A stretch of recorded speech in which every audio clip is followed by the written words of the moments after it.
and welcome to the NFL Contest Show. I'm your host, Jesse Flynn. It's week 10 of the NFL season, and thank goodness we got a new quarter to go into, because week 9, I would like to forget, went 0-4-1. Probably the worst week I've had in any of the contests that I've entered up to this point. It was just horrendous. And the fact that a few of those games looked really promising in the beginning, and for it to end up where I only got half a point out of the 5 possible points is just, it's just not good. But the only positive was that 3 of the games last week had 3-point spreads. They landed right on 3, so 6 teams only ended up giving the person a half a point. So out of the 4,700 entries in the contest, there were only about 20 people who actually went 5-0. So thankfully, the leaders at the top of the leaderboard, they didn't really do too well either. They didn't gain as much ground as they potentially could have, and really just allowed a lot of people that were lower down in the score catch up with the people that were closer to the top. But it's week 10.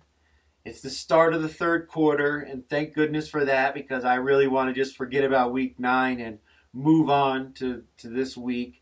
We've got 9 more weeks left in the contest, so there's still plenty of time to catch up with the people at the top. I just can't have any more weeks like last week. Last week was, oof, oh man. But week 10, we've got a lot of cool games this week. I think there's 12 road underdogs which have been hitting at a pretty good clip this year. There've been a lot of they've been winning straight up and against the spread. So a lot of good games to choose from this week. A lot of good matchups to choose from this week. Interesting situations schedule-wise, as well as teams dealing with injuries. So we've got a lot to dig through, but I've dug through it, and I've got the five games that I like for week 10. Now, some of these I'm still waiting on some injury reports, but I'm going to give my perspective on what I think right now as of Thursday. So let's get into it and see what 5 games I like for week 10 of the NFL season.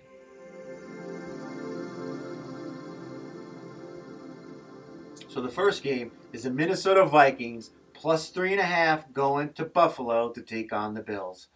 Now this game is probably going to be a popular one in the contest, especially if Josh Allen's ruled out, but I don't think they're going to announce that until as late as possible, potentially game time decision. But he hasn't been practicing. Case Keenum's been taking the reps with Buffalo, and this line's shown it. It opened at 7.5 and has gone all the way down to now it's 3.5, which tells me that Vegas knows that Josh Allen isn't going to be playing in this game. And I just like the Vikings because, they've been really good to me up to this point. They've been winning, and they pushed last week, but I like them on the road, getting 3.5 points. Their defense is one of the better teams at getting turnovers. I think they're 5th or 6th in the league with 14 turnovers. They're 9th in the league at sacks. And the Buffalo Bills, even when Josh Allen, was healthy, is one of the league leaders in turnovers with 14 right now. And they also give up quite a few sacks.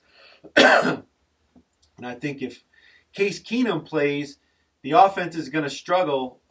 They won't get the designed run plays that they get with Josh Allen. And I think that with Zadarius Smith and Danielle Hunter, they'll be able to put pressure on this offense, and the defensive front they're playing, that 3-4 defense, will be able to stop any potential run game that Buffalo goes with. But one of the biggest reasons why I like Minnesota in this game is because of the injuries on Buffalo's defense. Matt Milano's hurt. He may not play. They lost Rosario. Jordan Poyer's probably not going to play. Micah Hyde's out. Kyer Elam's hurt. Tre'Davious White's not going to start in this game. He's not ready to play yet. So Buffalo's defense is really thin right now, and I just think this is a bad spot for them, going up against this Minnesota Vikings defense that they struggled against Washington last week, but the potential's there. I mean, I actually think Washington's defense is a lot better than they're getting credit for, and they did a good job against Minnesota. But again, this is 3.5. Minnesota's been winning one-score games all year, and I think they will here. Even if somehow the Buffalo Bills are able to pull off the win in this game, I don't think it'll be by more than a field goal. So getting that hook in this game really helps in this matchup. But I certainly think Minnesota is a live dog in this one, especially if Josh Allen doesn't play. And if he does play, we don't know what his arm is gonna be like, whether or not he's gonna be, accurate with his passes, because he's already a little off with his passes as is. Like I said, they are one of the highest with turnovers. So if he comes out and he's missing his targets, Minnesota's going to take advantage of that, and that could be the death knell for the Buffalo Bills here. So I really like this spot for the Vikings, and again, they've been good to me up to this point. I'm not going to go against what's been working for me so far. So for my first pick, give me the Minnesota Vikings plus 3.5. So the second game that I like is the Dallas Cowboys minus 4.5 going to Lambeau to take on the Green Bay Packers. Well, I mean, what can you say about Green Bay last week? They moved the ball against Detroit, but I mean, with one of the worst defenses in the NFL, they couldn't score any points, and now they're about to face one of the best defenses in the NFL in the Dallas Cowboys. And if you take a look at the Green Bay's injury report right now on the offensive side of the ball, they've got I think 9 players on the injury report. Rodgers, Aaron Jones, Dobbs is out, Sammy Watkins is hurt, Lazard's hurt, Bakhtiari can't play a full game with his knee. Their other Ellington's hurt. Then on the defensive side of the ball, they just lost Gary. Looks like Devondre Campbell may not play. Stokes hurt an ankle. Russell Douglas is hurt. I mean, they're just got so many injuries all over the place, and now they're getting ready to face this Dallas Cowboys team coming off a bye, really looking to not only win this game, but if you go and look at some of the interviews, like with Mike McCarthy, going against Green Bay really means something to him, and it means something to his players. I know one of his I think it was the offensive lineman said in an interview that they're ready to go break the Green Bay Packers for McCarthy. Like, they're motivated to go in there and demolish this Green Bay team. And I just don't know where the offense is going to come from the Packers because, like I said, they've got so many injuries and they weren't good on offense to begin with. And now they're going up against the defense that can just get pressure on the quarterback with Micah Parsons, and they've got a great secondary and an offense that can really put points up on the board with Dallas, and I don't think the Green Bay Packers are going to be able to keep up with them. And then, if you look at some of the trends, like Dak Prescott with extra time to prepare is 12-4 against the spread. I think McCarthy is 12-4-1 with more than 8 days to prepare coming off a bye. So, all the trends just point to Green Bay. Everything's points to Dallas. And the funny thing is this line's actually moved in Green Bay's favor. It was 5. It's 4.5 in the Circa. It's actually 4 right now at the Circa. So it's actually moving in Green Bay's favor, and I just don't know why. And again, this is like last week with Seattle getting 90% of the money and 80% of the bets. I tried to go to contrarian instead of just sticking with what's the obvious pick here and just saying, well, maybe the books they got it wrong, or maybe the sharps are they're trying to catch lightning in a bottle with Green Bay at home, but I just don't see it. I don't know where Green Bay is going to get the points from. I know Dallas's defense has been susceptible against the run, but if Aaron Jones can't play, or if he's only 75% because of his ankle, he might not last the whole game. And they couldn't run the ball very well with A.J. Dillon last week against the Detroit Lions. I certainly don't think they're going to be able to run it against the Dallas Cowboys. And if the Cowboys get out to a big lead and they turn this into a passing game, the receivers for Green Bay just are not up to the standard that they need to have to run their offense. So I'm going with Dallas, even though the money's or whatever the big bets are coming in on Green Bay because the line's moving in their favor. I believe Dallas is the better team. I think they're going to win this game. And if I think they're going to win this game, then I got to think they're going to cover this spread. So for my second pick, give me the Dallas Cowboys minus 4.5. So the third game that I like is the Seattle Seahawks +3 taking on the Tampa Bay Buccaneers. This is the game that's being played in Munich, Germany. First game to be played in Germany, which is pretty cool. But I think Seattle's the better team here. And I just think they're still not getting the respect they deserve in the betting market. This game's fluctuated. It started out as -2, jumped all the way up to 3. Now it's back down to Seattle +2.5. But I like them getting the field goal here. I don't see this being a blowout either way. Seattle's got more than enough weapons on offense to score points. And the Bucs up to this point have been one of the worst scoring offenses in the NFL. I mean, they've been good with protecting the ball. They don't have a lot of turnovers, but that's because Tom Brady will just throw the ball away. I mean, I think he had over 50 passing attempts last week against the Rams, and they had no business winning that game. If the Rams defense, they thought the game was over after that stop on 4th down, they gave them that one big play opportunity, and Tampa Bay capitalized on it. But I don't think this team's very good. Their offensive line is suspect. They can't run the ball. The wide receivers, they just look slow. They're not really getting open the way they normally would. And I think this young Seattle defense will be able to get pressure on Brady and disrupt him and get him off his spot, which we know he doesn't like. So I think Seattle's got a real opportunity to keep this game close. And if they can keep it close, they've been good in the fourth quarter. I think they'll be able to pull this game out and win straight up. So the fact that I'm getting 3 points here just makes it that much better. And again, I'm not, going against my better judgment again. I think they're the better team. I think they're going to win this game. And so I'm going with Seattle in this game. Even though, again, the line is it's moving back and forth. I think that it's an equally matched game. And, if you want to go with trends, Tom Brady's 0-4 against the spread against Geno Smith. He's the only one other than Eli Manning who he's 0-5 against. So Geno Smith just seems to have Tom Brady's number, and I think he's going to get him once again right here and tie Eli for that 0-5 mark against Brady against the spread. So for my third pick, give me the Seattle Seahawks +3. So my fourth pick is the Washington Commanders +11 going to Philadelphia to take on the Eagles. This game it's a division matchup, and with the Eagles being 8-0, you're paying a premium if you're going to lay the points with the Eagles at -11.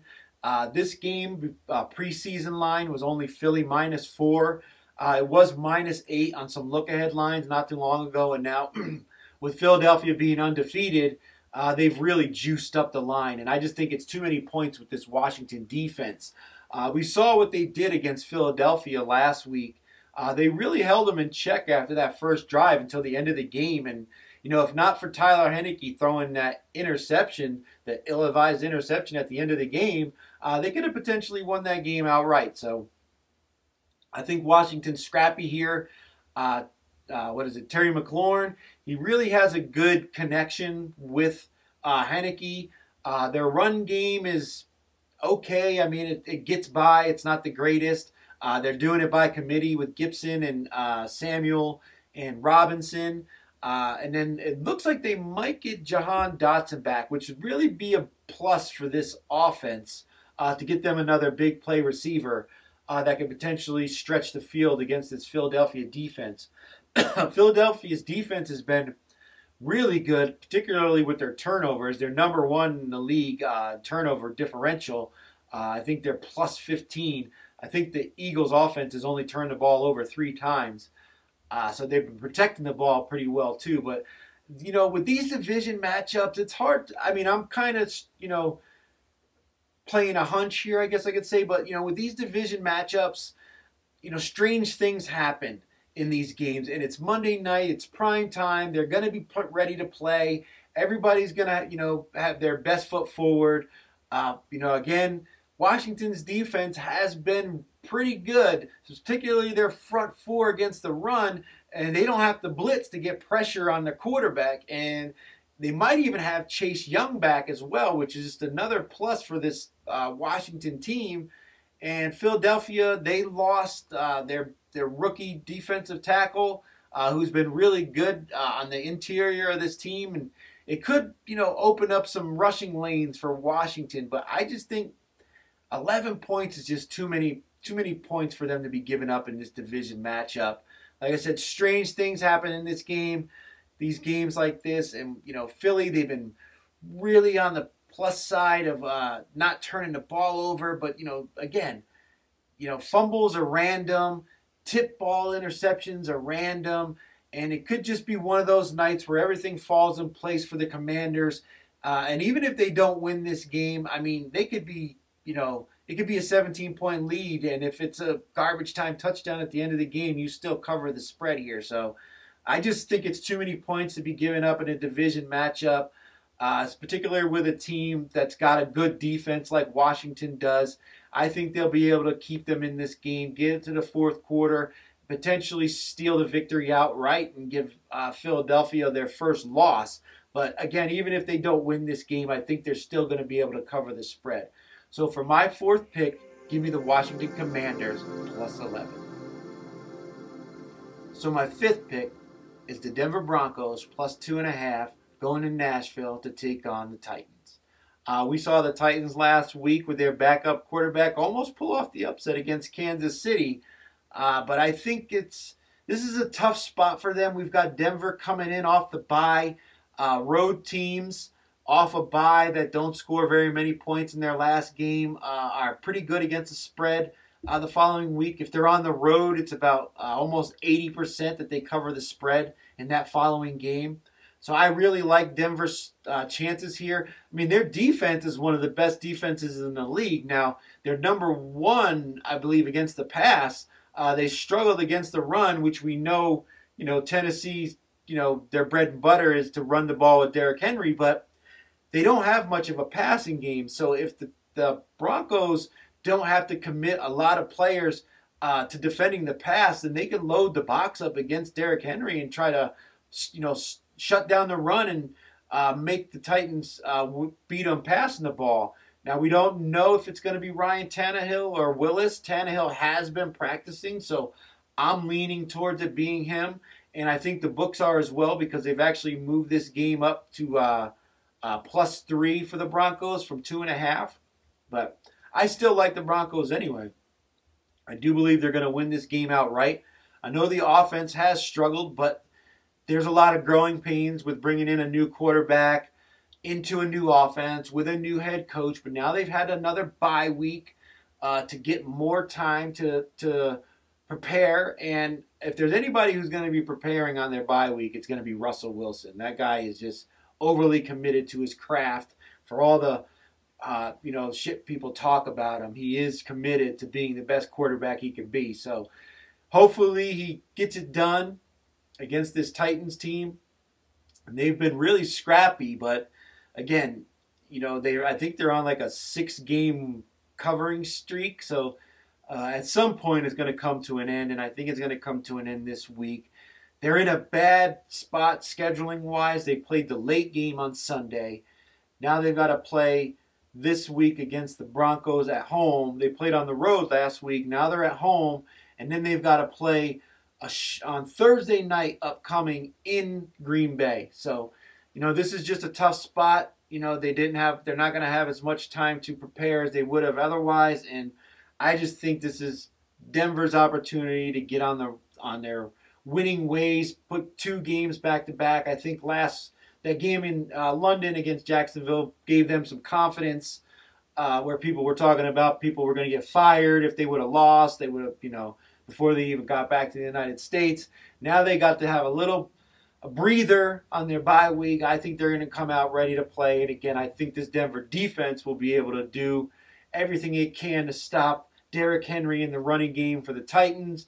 And I believe the Broncos offense should be able to muster up enough points to win this game outright. So for my fifth and final pick, give me the Denver Broncos plus 2.5. So those are my 5 picks for Week 10 of the NFL Contest Show. Be sure to hit that like and subscribe button. Head on over to deadmoneymedia.com and subscribe to the blog. And also check out some merch. Maybe you'll find something you like. You can help support the channel. But now, it's time for the Week 10 NFL Contest Show parlay. And we've got a good one this week. So the picks are the Minnesota Vikings plus 3.5. The Dallas Cowboys -4. The Seattle Seahawks money line plus 130. The Washington Commanders plus 11. And the Denver Broncos money line plus 136. Put all 5 of those together in a parlay and it comes out to plus 3680. So 37-1. That'd be a nice payout to start the second half of the season and get us really back from what happened last week. But I like these picks this week. I feel really confident in Week 10, a lot more than I did last week. I'm going back to the strategy that was working for me beforehand, and I think it's time to start looking towards the end of the season and playing our best cards that we got. So I hope everybody out there has a good week. I hope you enjoyed the show, and thanks for watching.